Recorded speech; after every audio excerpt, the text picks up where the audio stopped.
السلام علیکم ورحمۃ اللہ وبرکاتہ۔ ماہ مبارک رمضان کی آمد آپ حضرات کو بہت بہت مبارک ہو۔ حضور سرور کائنات حضرت محمد مصطفیٰ صلی اللہ علیہ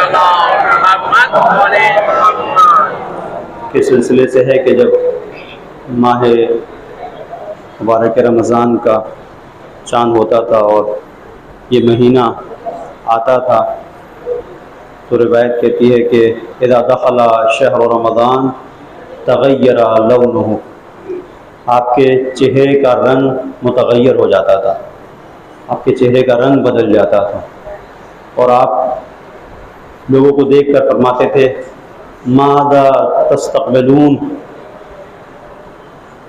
ماذا تستقبلون، 3 بار تکرار کرتے تھے، ماذا تستقبلون ویستقبلکم، تمہیں پتہ ہے کہ تم کس کا استقبال کر رہے ہو، کس کا استقبال کر رہے ہو اور کون تمہارے استقبال کے لیے آ رہا ہے۔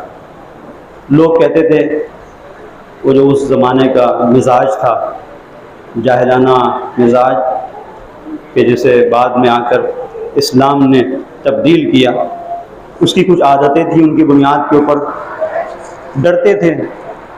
ابھی اگر پیغمبر کے اوپر وحی نازل ہو گئی تو جب بھی کوئی وحی آتی ہے ایک ذمہ داری لے کے آتی ہے، کوئی وحی آتی ہے ذمہ داری لے کے آتی ہے نماز پڑھو، وہی آتی ہے ذمہ داری لے کے آتی ہے مثلا روزہ رکھو۔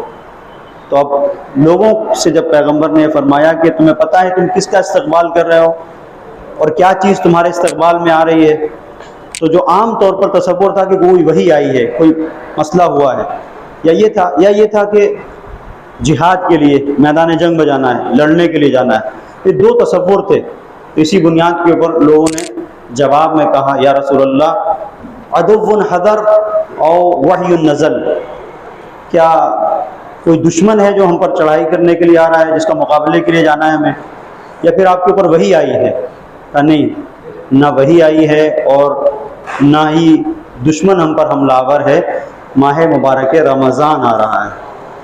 تو یہ جو ان کا تصور تھا کہ چہرے کا رنگ بدل رہا ہے، اس کا مطلب چہرے کا رنگ اگر بدل رہا ہے تو دشمن سے مقابلہ ہے۔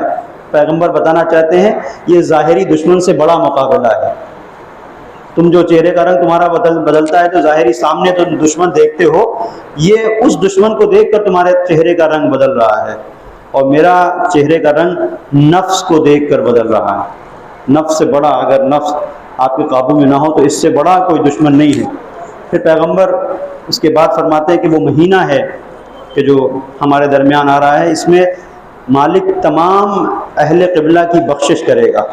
پھر روایت کہتی ہے کہ اور وہ شخص لعین ہے پروردگار کی بارگاہ میں، مردود ہے کہ جو میرا نام آئے اور میرے اوپر صلوات نہ بھیجے۔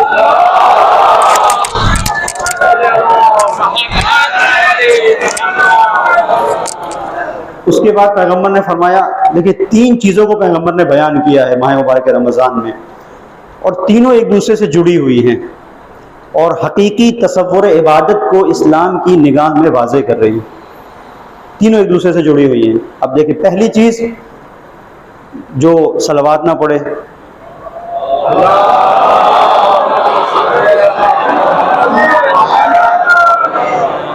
وہ شقی ہے، کہا کہ شقی ہے۔ اور دوسری منزل، وہ شخص شقی ہے کہ جو ماہ مبارک رمضان میں استغفار نہ کر سکے اور اپنی بخشش نہ کروا سکے اور پروردگار اسے معاف نہ کرے، یہ مہینہ ختم ہو جائے، وہ شقی ہے۔ تیسری چیز تو پیغمبر نے فرمائی، وہ شخص شقی ہے جس کے والدین اس سے ناراضی ہوں۔ اب دیکھیں، والدین کی رضا، ماہ مبارک رمضان اور خود پیغمبر کے اوپر صلوات، یہ 3 چیزیں، یعنی ایک طرف رسالت ہے، نبوت ہے، اور ایک طرف توحید پروردگار ہے۔ تو توحید پروردگار کے بعد، رسالت کے بعد اگر تیسرے مرحلے پر کوئی منزل ہے جو بخشش کے لیے ضروری ہے، ماں باپ کی رضا ہے۔ اور اس کو جو پیغمبر نے بیان کیا، اسی کو قرآن نے ان الفاظ میں بیان کیا ہے، وَقَضَىٰ رَبُّكَ أَلَّا تَعْبُدُوا إِلَّا إِيَّاهُ وَبِالْوَالِدَيْنِ إِحْسَانًا، کہ یہ تمہارے پروردگار کا حتمی فیصلہ ہے کہ اس کی عبادت کی جائے اور والدین کے ساتھ حسن سلوک کیا جائے۔ عام طور پر کیا ہوتا ہے کہ ہماری زیادہ تر توجہ مناسک اور اعمال کے اوپر رہتی ہے کہ عمل انجام دے دیں، یہ عمل انجام دے دیں۔ حقیقت میں تو تصور عبادت ہے، عبادت کا جو مفہوم ہے یہ کسی خاص عمل کو انجام دینے کا نہیں ہے، بلکہ مرضی معبود کے مطابق زندگی گزارنے کا نام عبادت ہے۔ میں آپ کو مثال دے کے واضح کروں، مثلا یہ روزہ رکھنا ہے۔ اب اگر صرف روزہ رکھنا ہی عبادت ہوتا تو ہر ایک کے اوپر روزہ رکھنا عبادت ہے، جس نے بھی روزہ رکھا اس نے عبادت کی، لیکن ایسا نہیں ہے۔ ایک شخص ایک وقت میں روزہ رکھ رہا ہے تو عبادت کر رہا ہے، اور ایک شخص اگر یہ روزہ رکھ رہا ہے تو گناہ کر رہا ہے۔ توجہ کیجئے گا، ایک شخص اگر روزہ رکھ رہا ہے تو عبادت کر رہا ہے، ایک شخص گناہ کر رہا ہے۔ یہ کیا کنفیوز کر دیا آپ نے مولانا صاحب؟ ایک شخص جو بیمار ہے اور ڈاکٹر نے اسے کہا ہے کہ روزہ رکھنا تمہارے لیے نقصان دہ ہے، نقصان کا سبب ہے، ضرر کا سبب ہے، اسے بھی معلوم ہے کہ میری ڈائبٹیز اتنی ہے کہ اگر میں روزہ رکھوں گا تو مجھے نقصان ہوگا، حرام ہے اس کے اوپر روزہ رکھنا۔ اب اگر وہ روزہ رکھ رہا ہے تو یہ حرام کام کر رہا ہے، چونکہ اسی پروردگار نے جس نے روزہ رکھنے کا حکم دیا ہے اسی نے خاص موارد میں خاص مقامات پر روزہ نہ رکھنے کا حکم دیا ہے۔ تو اس کو سمجھنے کی ضرورت ہے کہ عبادت کا اصل مفہوم کیا ہے، اور اگر امت مسلمہ نے عبادت کا مفہوم سمجھ لیا ہوتا تو اپنے امام کی پیروی کرتی، امام کی، چونکہ امام ہر وقت، جو امام ہے نا وہ دین سے واقف ہے، دستور حیات سے واقف ہے، اسے پتہ ہے کب کیا کرنا ہے۔ چونکہ ان کے ذہن میں اپنی عبادتوں کا تصور تھا، نتیجہ کیا ہوا؟ جس وقت کعبے کو چھوڑ کر کربلا بسانے کی ضرورت تھی لوگ کعبے میں عبادت کر رہے تھے۔ نتیجہ کیا ہوا کہ چونکہ کعبے کو اپنے کعبے سے نزدیک ہونے کے لیے کعبے سے چپکے ہوئے تھے، کعبے کو محور عبادت سمجھ رہے تھے، کعبے کو مرکز سمجھ رہے تھے، سوچ رہے تھے کہ اگر ہم کعبے میں ہیں تو ہم عبادت گزار ہیں، لیکن اس وقت کعبے میں رہنے کی ضرورت نہیں تھی، کعبہ چھوڑ کے کربلا بسانے کی ضرورت تھی۔ اس لیے کہ جب کعبہ خالی ہے اور روح کعبہ کو چھوڑ کر جا رہا ہے تو تمہیں روح کعبہ کے ساتھ جانے کی ضرورت ہے۔ یہ تصور عبادت، حقیقی تصور عبادت ہے۔ تو پیغمبر کا یہ خاص انداز تھا اس مہینے کے سلسلے سے، اور پیغمبر کے چہرے کا رنگ بدل جایا کرتا تھا۔ عبادت کا تصور عام ہے اور ہم نے اسے بعض جگہوں پر بہت خاص بنا دیا ہے کہ اگر یہ مناسک یا اعمال یا اذکار اگر ان کو انجام نہ دیا گیا تو عبادت نہیں ہے۔ کسی ایک خاص چیز کا نام عبادت نہیں ہے، اللہ کی مرضی کے مطابق زندگی گزارنے کا نام عبادت ہے، اس میں یہ ساری چیزیں بھی آتی ہیں۔ اب ہماری جو ذمہ داری ہے، اپنی ذمہ داری کو اگر ہم ادا کر دیں یہی بندگی ہے اور یہی عبادت ہے۔ ذمہ داری کیسے پتہ چلے گی؟ وہ شریعت بتائے گی کہ آپ کی ذمہ داری کیا ہے۔ کسی کی ذمہ داری روزہ رکھنا ہے، کسی کی ذمہ داری روزہ نہیں رکھنا ہے۔ میں نے آپ کی خدمت میں ایک مقام پہ عرض کیا تھا کہ جہاد کی منزل ہے، اور روایت کہتی ہے اتا رجل یا جاء رجل عند رسول اللہ صلی اللہ علیہ وآلہ وسلم،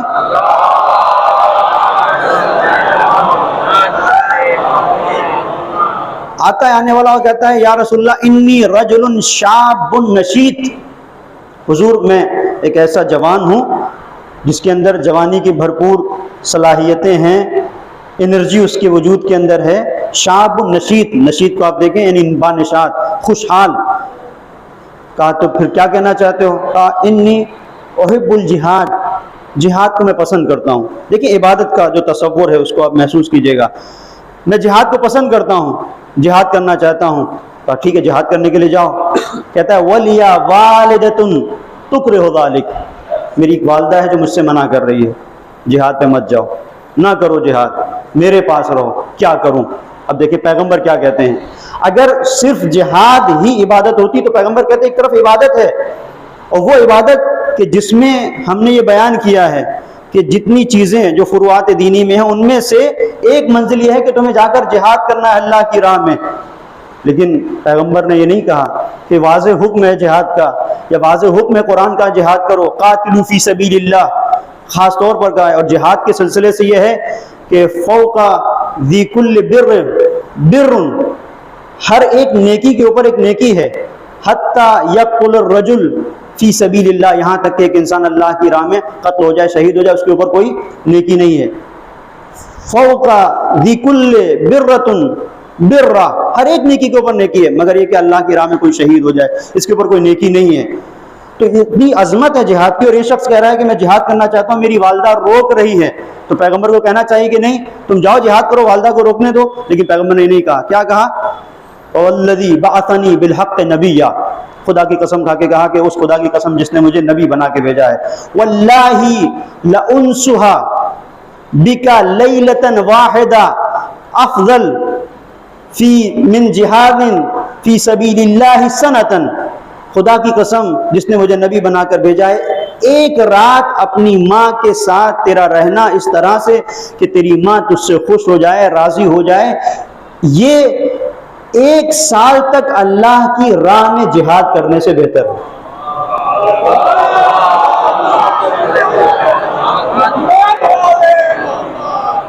اب اس کا مطلب کیا ہوا؟